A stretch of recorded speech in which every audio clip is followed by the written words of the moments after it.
ಬಳ್ಳಾರಿ ಜಿಲ್ಲೆಯ ಸಿರಗುಪ್ಪ ತಾಲೂಕಿನ ನಿಟ್ಟೂರು ಹಾಗೂ ರಾಯಚೂರು ಜಿಲ್ಲೆಯ ಸಿಂಗಾಪುರ ನಡುವೆ ಸಂಪರ್ಕ ಸೇತುವೆ ನಿರ್ಮಾಣ ಕಾರ್ಯ ನೆನೆಗುದಿಗೆ ಬಿದ್ದಿದೆ.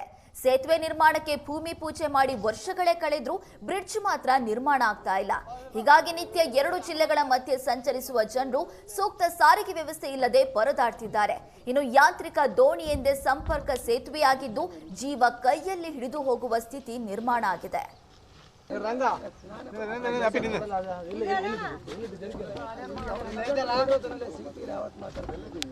ನಮಗೆ ಈ ಬ್ರಿಡ್ಜಿಗೆ ಮಾಡಿಕೊಟ್ರೆ ಭಾಳ ಅನುಕೂಲ ಆಗುತ್ತೆ. ಎದಕ್ಕೆ ಅನುಕೂಲ ಆಗುತ್ತಪ್ಪ ಅಂದರೆ ಫಸ್ಟು ನಮಗೆ ಇಲ್ಲಿಂದ ಸಿಂಧನೂರು 36 ಕಿಲೋಮೀಟ್ರ್ ಆಗುತ್ತೆ. ನಮ್ಮದು ಲಾಸ್ಟ್ ಹಳ್ಳಿ ಸಿಂಧನೂರಿಗೆ, ಲಾಸ್ಟ್ ಹಳ್ಳಿ ಸಿಂಗಾಪುರ್ ನಮ್ಮದು.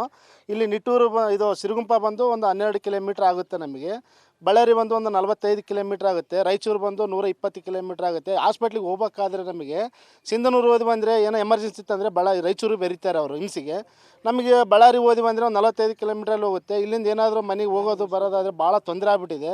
ಆಮೇಲೆ ದಿನವಾಗಿ ಕೂಲಿ ಹೋಗೋರು, ಹತ್ತಿ ಬಿಡಿಸೋರು, ನಮ್ಮ ರೈತರು ಹೆಣ್ಮಕ್ಳು ರಾತ್ರಿ ಎಲ್ಲ ಹೋಗ್ಬೇಕಾದ್ರೂ ಈ ಕಡೆ ಎಲ್ಲ ಸಿರುಗುಂಪ ಅಡಿವೆ ಎಲ್ಲ ಜಾಸ್ತಿ ಬೆಳೆ ಬೆಳೀತಾರೆ. ಹತ್ತಿ ಆತೆ ಮತ್ತು ಬೇರೆ ಮೆಣಸಿನಕಾಯಿಗಳಿಗೆಲ್ಲ ಹೋಗ್ಬೇಕಾದ್ರೆ ಬೋಟಲ್ಲಿ 100 ಜನ 120 ಜನ ಲೇಬರ್ ಆ ಕಡೆ ಹೋಗ್ಬೇಕಾದ್ರೆ ಒಂದೊಂದು ಈ ಬ್ರಿಡ್ಜ್ ಮಾಡಬೇಕು ಅಂತೇಳಿ ನಮ್ಮ ಕರಡಿ ಸಂಗಣ್ಣ ಸಾಹೇಬರು MP ಅವಧಿಯಲ್ಲಿ 88 ಕೋಟಿ ರೂಪಾಯಿ ಅನುದಾನ ತಂದು ಭೂಮಿ ಪೂಜೆ 2017-18ರಲ್ಲಿ ಮಾಡಿದ್ದಾರೆ.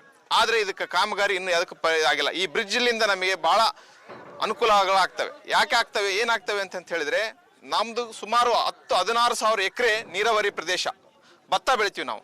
ನಮಗೆ ಆಲ್ಮೋಸ್ಟ್ ಎಲ್ಲ ರೈಸ್ ಮಿಲ್ ಬಂದು ಸಿರುಗುಪ್ಪದಲ್ಲೇ ಇರೋದು. ಸುಮಾರು 30-40 ರೈಸ್ ಮಿಲ್ಗಳು ಅಲ್ಲೇ ಇರೋದು. ನಮಗೆ ಒಂದು 100-150-100 ತನಕ ಅಲ್ಲಿ ರೈಸ್ ಮಿಲ್ ಅಲ್ಲೇ ಇರೋದು. ನಮಗೆ ನಾವು ಬೆಳೆದಂಥ ಭತ್ತ ಎಲ್ಲ ಕಂಪ್ಲೀಟ್ ನಮಗೆ ಎಲ್ಲಿ ಹೋಗುತ್ತೆ ಅಂದರೆ ನಮಗೆ ಸಿರುಗುಪ್ಪನೇ ಹೋಗುತ್ತೆ. ಈಗ ಅವ್ರು ಖರೀದಿ ಮಾಡೋದೇ ನಮಗೆ ಸಿರುಗುಪ್ಪದವರೇ ಖರೀದಿ ಮಾಡ್ತಾರೆ ಹೊರತು ಬೇರೆ ಯಾರು ನಮಗೆ ಖರೀದಿ ಮಾಡಲ್ಲ. ಈ ಬ್ರಿಡ್ಜ್ ಆದರೆ ಸುಮಾರು 10-12-15 ಕಿಲೋಮೀಟರ್ ಒಳಗಡೆ ನಮಗೆ.